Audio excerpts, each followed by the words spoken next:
Oh shit, I think I cracked the code. So, empaths actually use narcissists. Let that sink in. Empaths, we're not as innocent as we think we are, now that I'm thinking about it.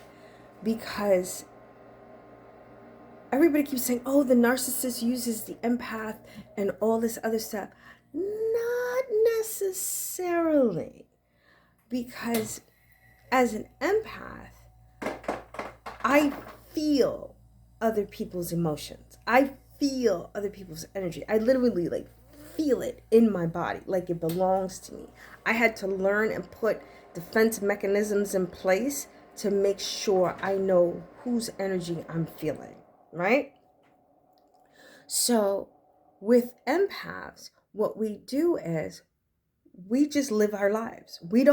I don't try to to feel your energy. It's not something I try to do. It's not something that just that I'm like, "Oh, okay, this is what I'm going to do. I'm going to," unless I really do have to tap in to you. I'm living my life. I'm minding my business. You know, I'm just like, but what happens is it just gets on us. And if you're a super empath like me, who's also a healer and who is connected to spirit energy, your spirit guides are like, oh shit, she can do it. Because they're constantly talking to you. Whether you want to believe in them or not, they're constantly talking to you. So what happens is they see someone like me walking, minding her own business, and they'll get with my spirit team and be like, hey, we made an agreement. If this wasn't, we made an agreement that before we got here, that when we meet up right here, this is what she's supposed to do. So it's time for her to do what she's supposed to do. And it just jumps on you. Or it just jumps on you. But I don't know. I'm still trying to work out how and why it happens, but I digress. Back to the thing at hand. Empaths.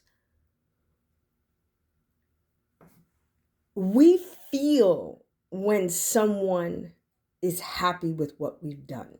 Like, you may not say it, but we can feel it. We can feel like every feeling that you're feeling for the most part. And it's honestly, it's both a blessing and a distraction, for me. At least for me, it's a blessing and a distraction because there are times that I really don't want to feel what everybody else is feeling.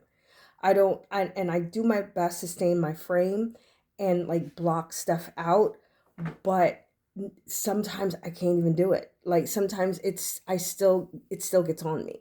And it those are the days that I'm just like, oh man, come on. Really?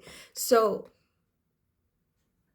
back to the empaths. So the reason why I say empaths actually use narcissists is because we get a payout. We get a payout. We get a payout when we do stuff for you and you're like, oh my God, this is amazing. Because even if you don't say it, we know we did a good job because we can feel it in you, even though you're not saying anything, right?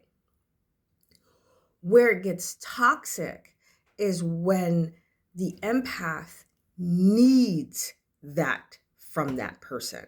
That's when the power dynamic goes towards the narcissist. Because what happens is the narcissist is like, oh, I can manipulate you with this. You understand?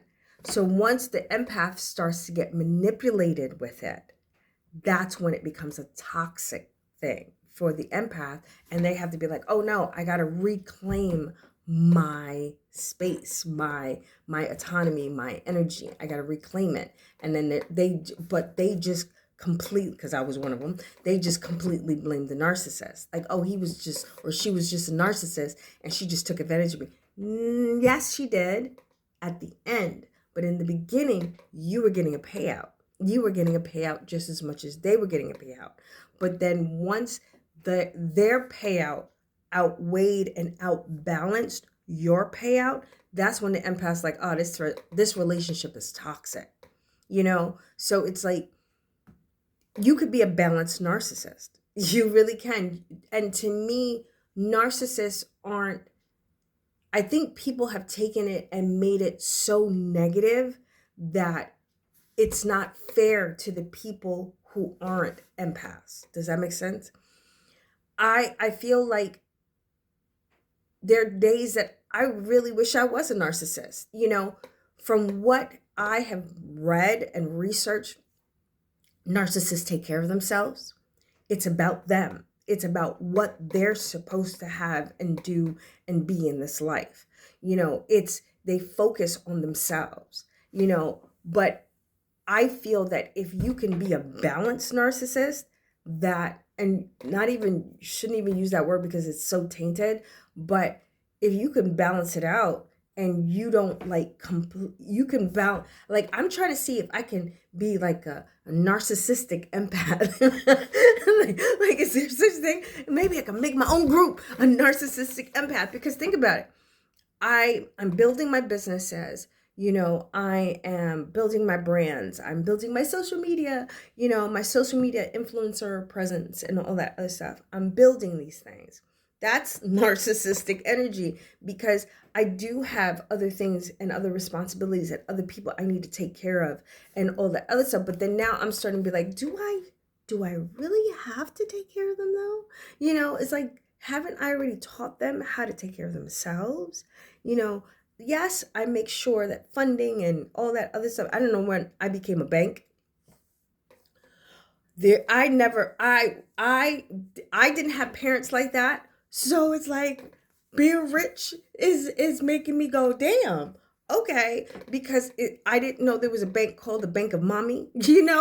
I really didn't. I didn't know there was a bank of mommy or a bank of mom, and it was just like, but the funny thing was, or is that I have the means to fund that bank. So that to me makes me happy. Narcissistic energy, but it's mixed with an empathic way of doing it. That's why I think I could be a narcissistic empath. Like, maybe, like, yeah, let's take it over, people. Who's with me? Come on, people. Who's with me?